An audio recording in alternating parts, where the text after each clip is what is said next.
guía de salud y bienestar. Y hoy en nuestro espacio dedicado a temas de salud vamos a hablar con Baltasar Saturno. Él es médico internista y con él vamos a estar conversando quizás con uno de los mitos que se ha arraigado más en el mundo contemporáneo, y es que todo lo natural es bueno. En el caso de remedios caseros o tratamientos alternativos, ¿esta norma aplica? Doctor Saturno, un gusto conversar con usted. Bienvenido a Zona Éxito. Bienvenido. Hola, buenos días. ¿Cómo están, Lila, Adriana? Muy bien, gracias por estar con nosotros. Un gusto, Saturno. Cuando estamos hablando de tratamientos caseros, ¿el hecho de que sea natural lo hace bueno para nuestra salud? Bueno, fíjate, evidentemente no todo lo natural es bueno. Fíjate, la medicina natural, la alternativa, ha tenido un auge en los últimos años, pero realmente esto es una herencia cultural que viene de siglos, ¿no? Sobre todo en algunos sitios del mundo, particularmente Asia, África y particularmente Latinoamérica, la medicina, sobre todo herbolaria, se ha utilizado toda la vida. Claro, hay ciertos motivos que han incrementado el acceso de la gente a este tipo de medicina y bueno, fundamentalmente en países en vías de desarrollo es la inaccesibilidad de un gran porcentaje de la población a la medicina tradicional, ¿no? Por temas fundamentalmente de costo.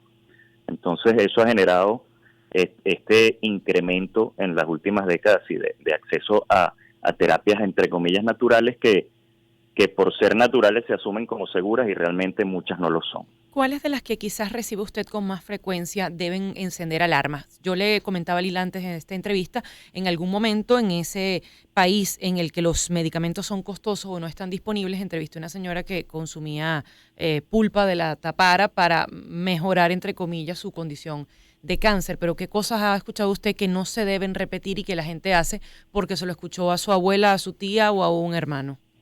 Sí, mira, la utilización de este tipo de terapias es tan común que en algunos estudios en Venezuela lo clasifican de 50 hasta 80%. O sea, 8 de cada 10 personas en Venezuela han utilizado o utilizan regularmente alguna terapia. Las más comunes, mira, se utilizan infusiones de hierbas como el malojillo, el toronjil.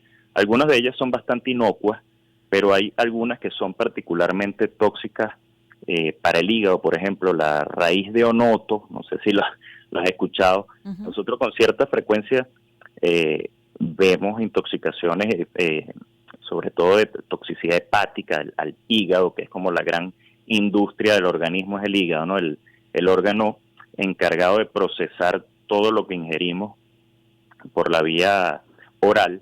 Entonces las infusiones de raíz de onoto son tóxicas hepáticas y paradójicamente la gente las consume en casos de hepatitis A o de alguna afectación hepática. Popularmente se conoce la raíz de onoto y el cadillo de perro, que son algunas... sí, es cadillo de perro. Nombres, sí. Nombres populares de algunas plantas que se utilizan y raíces que se utilizan para tratamiento de enfermedades hepáticas y paradójicamente son tóxicos hepáticos. Y uno de los grandes problemas de estas medicinas es que además interactúan con los fármacos de la medicina tradicional, ¿no? Potenciando efectos tóxicos de los fármacos tradicionales. Y eso, bueno, por supuesto que la gente no lo sabe. Por ejemplo, ginkgo biloba, que es de uso frecuente, interacciona con los anticoagulantes y potencia el efecto de anticoagulantes o de antiplaquetarios que son de uso común, como la aspirina, ¿no? Entonces, ese es parte del riesgo de la medicina tradicional. También un problema frecuente de la medicina tradicional es la confusión de especies vegetales, ¿no? Una persona puede, porque, a ver, no es absolutamente falso que en la medicina herbolaria hay beneficios para la salud, ¿no? Pero muchas veces ocurre confusión de especies vegetales. Una persona piensa que está haciendo una infusión, preparando una infusión de malojillo y lo está haciendo con otra planta que probablemente es tóxica.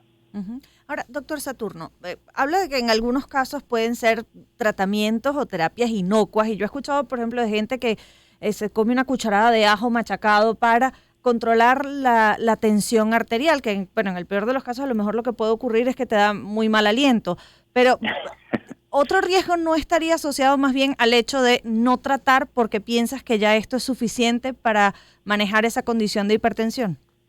Sí, claro, fíjate, el ajo es uno de los más utilizados y efectivamente pudiera tener algunos efectos benéficos, ¿no? En control de tensión arterial. Eso y también el gran tema con la medicina naturista o la medicina herbolaria es que no hay evidencia científica de estas cosas, ¿no?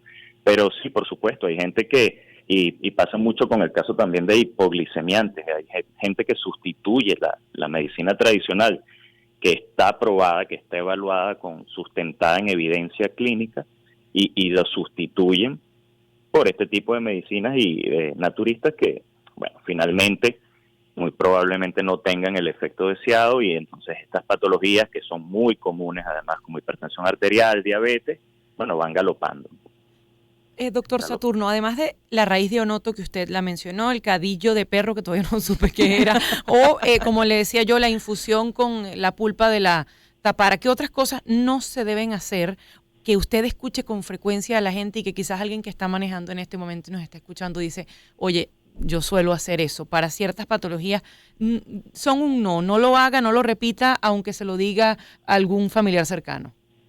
Sí, fíjate, realmente y afortunadamente la medicina herbolaria más utilizada, sobre todo en Venezuela, pudiera ser inocua, ¿no? Aquí la recomendación es no la utilice sin antes haber por lo menos conversado con el médico, ¿no? Porque si tú utilizas toronjil, eucalipto, una infusión de eucalipto para la gripe, si tú utilizas la hoja de guayaba, que la utilizan como adelgazante, jengibre, realmente el riesgo de complicaciones graves quizá no es tan alto, pero siempre es bueno consultar porque quizá escogiendo estas terapias estás abandonando terapias tradicionales o convencionales que sí realmente pudieran beneficiar al paciente de alguna patología, y sobre todo también el tema de las interacciones. Siempre es muy importante el tema de las interacciones. Si usted está tomando algún medicamento importante como un antiplaquetario, un anticoagulante, y entonces usted considera tomar alguna terapia natural, una infusión de cualquiera de estas cosas que aparentemente son inocuas, consúltelo antes.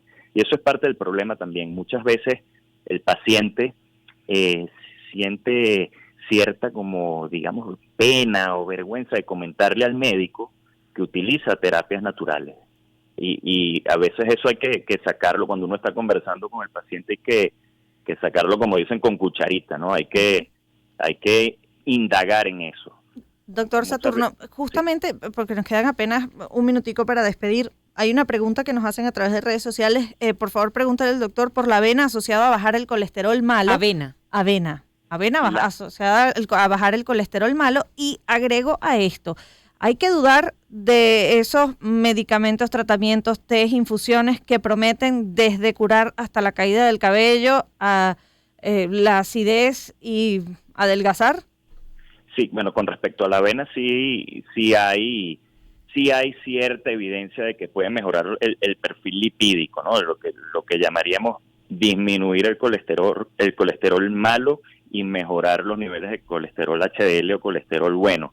Pero por supuesto que la avena no sustituye los tratamientos, digamos, probados científicamente, como por ejemplo las estatinas u otros tratamientos, y por supuesto que dependerá de los niveles de colesterol de una persona, ¿no? No es lo mismo tener 250 que tener 400, entonces por supuesto que ahí la avena se queda corta. Sí. Gracias, doctor Saturno, por haber estado estos minutos con nosotros y tratar de resolver algunas dudas. A ustedes por la invitación. Baltasar Saturno es médico internista, 3 minutos de la mañana. Nos despedimos y vamos a la pausa. Al regreso seguimos con más de Zona Éxito.